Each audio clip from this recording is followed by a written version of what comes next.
વિદ્યા સહાયક ભરતી 1 થી 5 માટે આજે બે પ્રકારના ન્યૂઝ આવ્યા। પહેલા કોર્ટમાં કેસમાં તારીખ પડી અને પછી સાંજે છેલ્લે જે સારા સમાચાર આવ્યા છે કે વિદ્યા સહાયક ભરતી માટે પોર્ટલ ખોલવામાં આવ્યું છે। જી હા, જે પ્રક્રિયા અત્યાર સુધી એમને પડી હતી તેના માટે થોડીક આ પ્રક્રિયા રાહતનો શ્વાસ છે।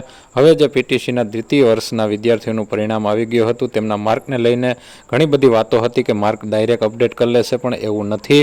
ડાયરેક્ટ અપડેટ નહીં કરે, જે તે ઉમેદવારોએ પોતાની માર્કશીટ અપલોડ કરવાની રહેશે।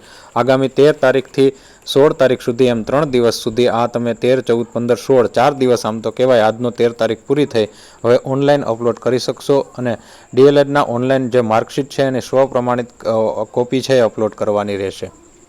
ખાસ ઉમેદવારો માટે ધ્યાનમાં રાખવાની બાબત એ છે કે ઉક્ત વિગતો સિવાય અન્ય વિગતોમાં કોઈ પણ પ્રકારે ઉમેદવારો જે સુધારો વધારો કરવાની કોશિશ ન કરતા। ઘણા ઉમેદવારોને થાય કે મારી આ માહિતી ખોટી હતી, લાવ હું સુધારી લઉં, પણ નહીં, તમારે માત્ર ને માત્ર પોર્ટલમાં તમારું લોગિન કરવાનું છે। લોગિન કર્યા બાદ તમારે જે તમારી વિગતમાં જ્યાં ડીએલએડ ને દ્વિતીય વર્ષનું જે પરિણામ છે તે પરિણામમાં જે કંઈ વિગતો અપલોડ કરવાની છે તે સૂચના બરાબર વાંચી અને અપલોડ કરવાની જ છે।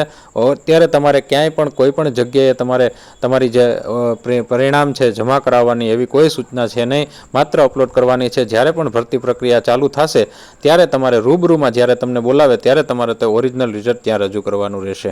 આમ ભરતી પ્રક્રિયા થોડી આગળ વધી છે અને ઉમેદવારોએ રાહતનો શ્વાસ લીધો છે।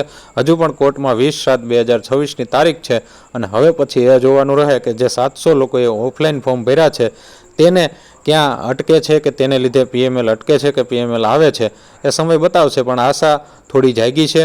આગળ ઓફિશિયલ વેબસાઇટ જોતા રહેવા દરેક વિદ્યાર્થી, દરેક ઉમેદવારોને સૂચના છે કે તે વારંવાર ઓફિશિયલ જે વેબસાઇટ જોતા રહે અને ખોટી અફવાઓ કે ખોટા બિનજરૂરી જે મેસેજો કે વિડીયો છે એ બિનજરૂરી અફવાઓને ધ્યાન ન આપે। All in one knowledge and fun.